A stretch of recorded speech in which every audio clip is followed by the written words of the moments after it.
Hey guys, welcome back to my channel. I hope you're having a great day so far.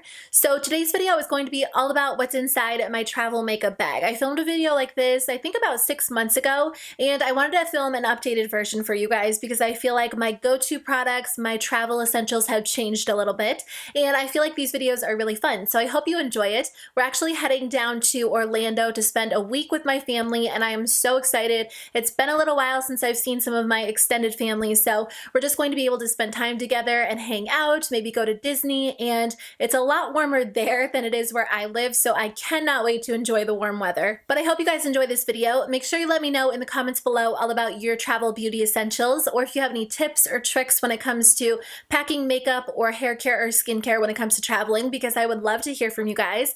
Otherwise, let's jump into it and I'll show you guys what I'm bringing with me. Okay, so I filmed the first part of the video before I left, but I wanted to film the second part when I got back. That way I can give you guys, my thoughts on the products that I brought with me, whether I used them, whether I needed something else. So I'm actually filming this part when I got home so I can share my favorites and the things that I reach for the most often. So the first product is the Tarte Clay Play Face Shaping Palette. I snapped about this so much when I was gone, and if you follow me on Snapchat, you're probably sick of hearing about it because it has become my absolute favorite. Now I know that I've only been using it for about 2 weeks, but honestly the formula is so good. I just talked about it in a haul video before I left, and sometimes Tarte shadows are hit and miss for me, but these are extremely blendable. I don't know why it was discontinued. It was literally just discontinued, but if you can find it in stores or online before it's completely gone, I would recommend grabbing it. I just find the shadows so blendable. It's going to be my new go-to palette. The contour shades are great as well, and I can also use them as shadows, which is really nice. It was just a great palette for travel. I also brought the ColourPop Dream Street palette, which was kind of like my second go-to palette.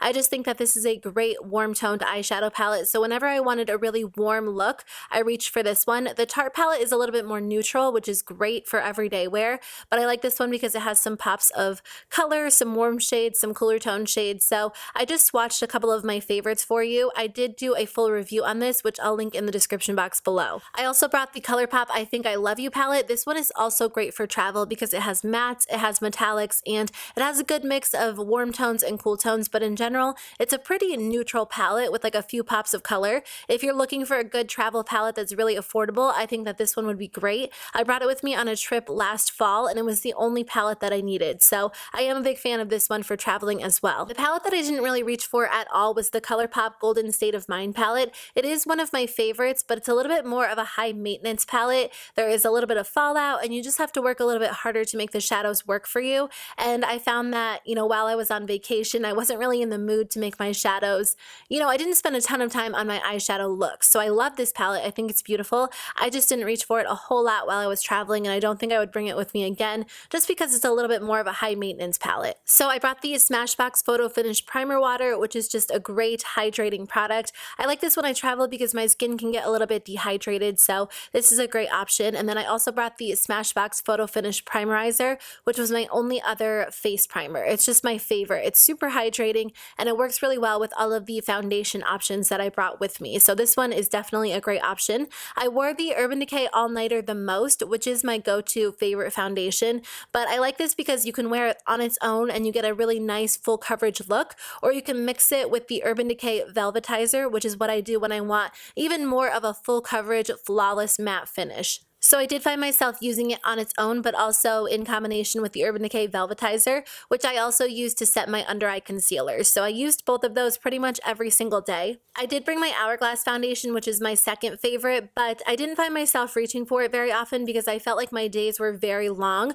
We were either at like Disney or we were spending like the entire day with family, so I found that I didn't really want to touch up my makeup very often, and the Hourglass foundation will break down on me a little bit more quickly. So I really didn't reach for this. I think I wore it like once or twice, so my Urban Decay was my go-to, and I didn't wear the It Cosmetics CC Plus at all. I like this product a lot, but it's more so a summertime product for me, and we were going to Orlando, but the weather was actually pretty cold for Orlando, so I didn't find myself using this. I think I'll save it for the summertime, but it wasn't really a go-to for me this past week. The ColourPop No Filter Concealer is my favorite. Mine looks really rough because I almost finished it up, and it was the one that I used every single day. I also brought the NARS Radiant Creamy concealer with me, which I actually didn't reach for at all. I'm trying to finish it up this year, and it's going to be my go-to after I finish the ColourPop one, but I just didn't reach for it because I love the ColourPop so much. I swatched them next to each other. ColourPop's on the right and NARS is on the left. They're both great options, but NARS isn't cruelty-free.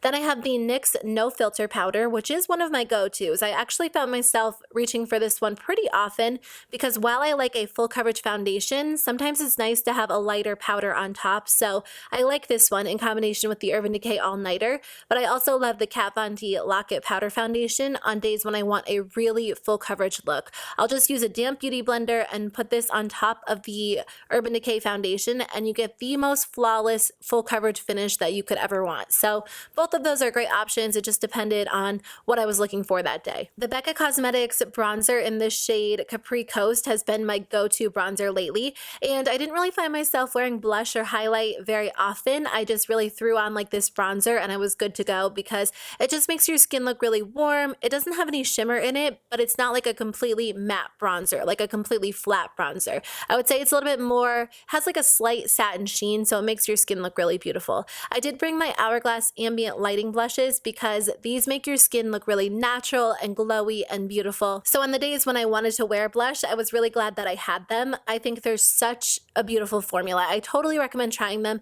They do have mini versions on the website, not in every single shade, but if you want to try the blush, the mini version might be a great option for you, but I totally think they're worth the money. They're my favorite go-to blushes right now. I don't think I wore highlight at all, but I did bring my Wet n Wild Mega Glow highlighting powders. I wanted to bring two of them. I brought like a cooler pink toned highlight and then a little bit more of like a warmer gold highlight, but again, I don't know, I just didn't really put it on. I wasn't really in the mood to take like that extra step in my makeup routine.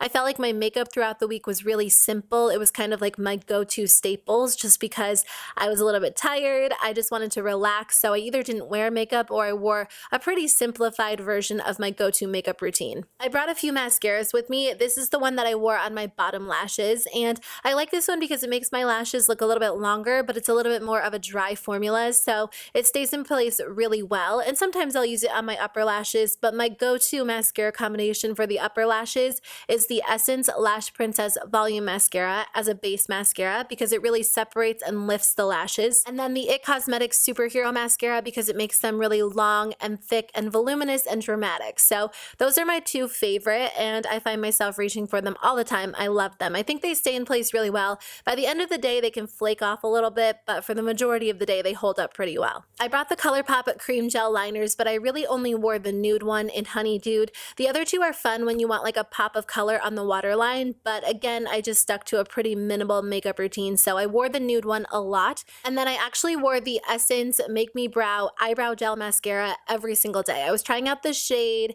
03 Soft Brownie Brows, and it's perfect for my brows. The one darker than this is a little bit too dark, but I love this shade. It works really well to hold your brows in place and make them look a little bit thicker, and then I just filled in any sparse areas with my Anastasia Beverly Hills Brow Powder Duo, which is my go-to. I almost finished it up. I did purchase a second one because I use this every single day. It's a really great option. I brought the Physicians Formula eyeliner, which I did wear at the beginning of the week, but by the end of the week, I was just, again, feeling a little bit lazy with my makeup routine, so I actually just went in with a brown liner, and I've been loving that look lately because it does define your eyes, but it's a little bit more subtle. And then I did bring my e.l.f. makeup remover pen because I use this every single time I do winged liner.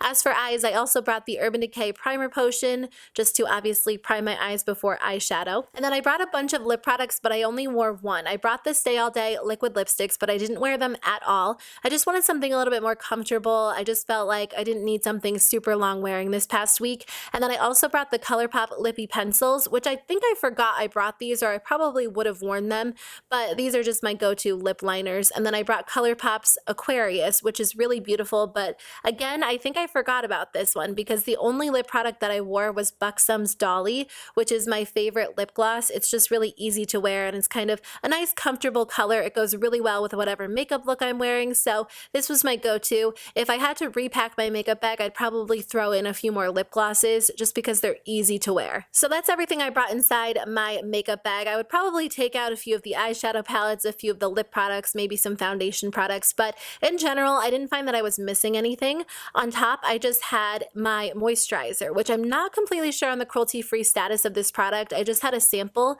I need to check it out because it has been my favorite. If you guys have any info, please let me know. And then I have my e.l.f. Makeup Remover Cleansing Cloths, which are some of my favorite. And then I usually just throw my makeup brushes on top. I do have a video coming on my favorite makeup brushes soon, so stay tuned for that. But of course, I have my tweezers, a little like facial razor. But I really like this makeup bag. It's from Target. If it's a lot of products, it's a little bit on the bigger side, but if you're going away for a while, it's nice because you can just throw everything in here and have it with you when you're traveling. So that's the end of my video. Thank you guys so much for watching. Make sure to let me know in the comments below all about your travel beauty essentials because I would love to hear from you guys. Otherwise, I'll see you in my next video. Bye.